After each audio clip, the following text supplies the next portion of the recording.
evening today. We greet you. It's a pleasure to meet you, even if only by video conference, only a virtual meeting. We had very much hoped to meet you in person, but it wasn't possible for you to come here. We are going to be talking about the COVID-19 crisis, which is a pandemic of unprecedented nature, a worldwide crisis which has hit health, the economy, and all aspects of human life. And this pandemic requires a global response, an international response. And I'd like to thank India for the cooperation your country has shown with the EU. I'd like to pay tribute to your role nationally, your mobilization, but internationally, the role you've played multilaterally in combating this pandemic. India and the EU are partners in trade, in investment. We are fully convinced that building on what we already do in this partnership, we can, through this meeting, find a way to find means of intensifying our cooperation even further. This in all areas, including trade and the economy. India and the EU are great democracies. We share common values. We also believe that multilateral commitments needs to be boosted and supported to combat global challenges, whether it's stability, security, combating terrorism, and so on. And so, Prime Minister, I also want to I'm not only very happy to see you in this video conference, but also want to take this opportunity to express the wish to really see this partnership with India as a political one covering multiple facets of our relationships, but it's also a stable, structured, essential partnership, a structural partnership. This is how we see it. We also wish to congratulate India for being elected to the UN Security Council for 2021-2022. We are also very happy to welcome you to the leadership of the G20 in 2020, which will actually be the 75th anniversary year of the independence of India. I hope that through this conference we can make even further progress and understand each other even better and strengthen our links even more bilaterally and multilaterally. And I hope that when it will become possible again, when the health situation changes, we will be able to meet personally again too. So this is what I wanted to say by means of introduction. And if I may, I would now like to ask President von der Leyen to take over, and then I would ask you to make your introductory comments too. Ursula, you're next, please. Thank you, Charles, and dear Prime Minister. It's a pleasure to see you again. And I very well remember my visit to India a few years ago. So it's wonderful to see you now. Unfortunately on screen, I would have liked and preferred to visit you personally. But, well, these are difficult times and therefore unusual measures have to be taken. I'm very much looking forward to our exchange. Me too, I would like to offer my sincere congratulations on twice, on two topics. First of all, indeed, on the positive vote in the United Nations, and secondly, on securing the G20 presidency in 2022. So there is a lot of work ahead of us together. I will not, right for my introductory remarks, go too much in depth because we have a packed agenda. It's a pleasure to see you again.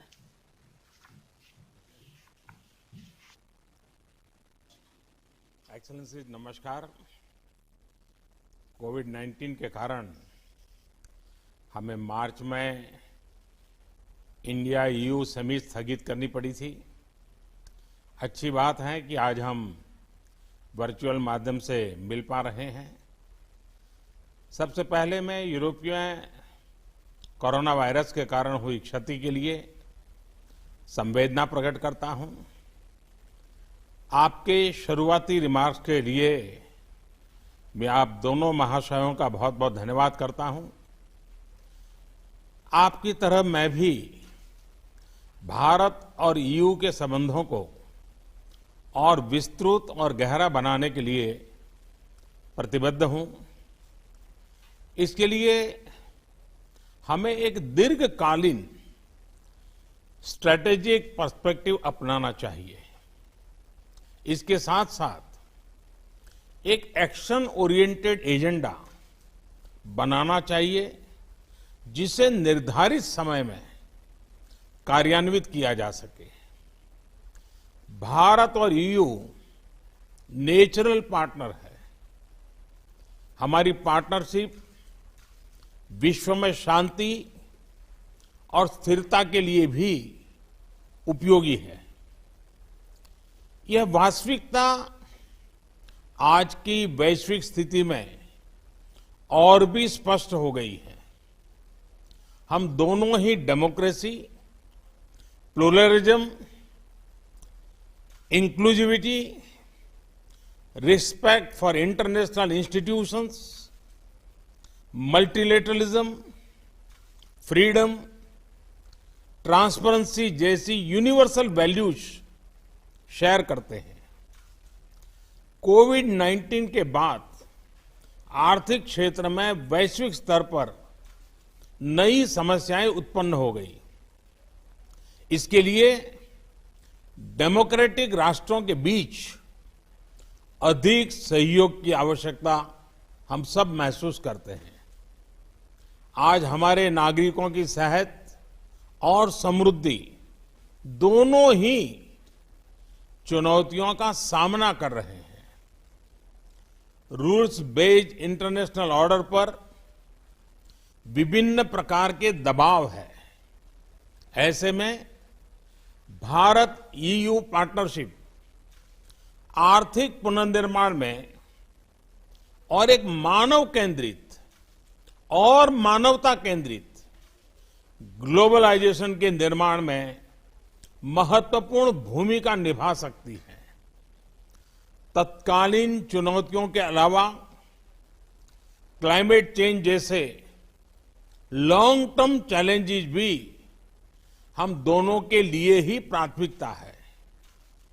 Bharat में renewable energy के उपयोग को बढ़ाने के हमारे प्रयत्नों में हम Europe के इन्वेस्टमेंट और टेक्नोलॉजी का आमंत्रण करते हैं। मैं आशा करता हूं कि इस वर्चुअल समिट के माध्यम से हमारे संबंधों को गति मिलेगी। एक्सेलेंसीज, मैं आपसे बात करने के इस अवसर के लिए पुनः प्रसन्नता व्यक्त करता हूं। अब मैं हमारे अगले एजेंडा आइटम कोविड-19 के खिलाफ हमारे रिस्पांस पर अपने विचार रखूंगा। एक्सेलेंसीज, मेरे विचार से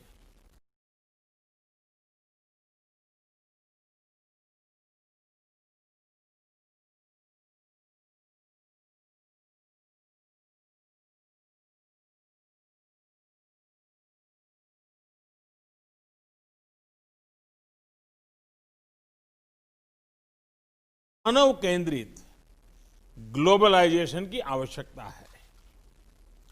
इस नए स्वरूप के ग्लोबलाइजेशन का फोकस देशों के बीच लेन देन से हटकर मानवता के साझा चैलेंजेस जैसे पेंडेमिक्स, क्लाइमेट चेंज और टेररिज्म उस पर केंद्रित होना चाहिए। इसी स्पिरिट से इस महामारी के दौरान भारत ने स्वयं के नागरिकों के साथ साथ अन्य देशों का भी ख्याल रखा है। अभी तक हमने लगभग 150 देशों को दवाइयां भेजी हैं।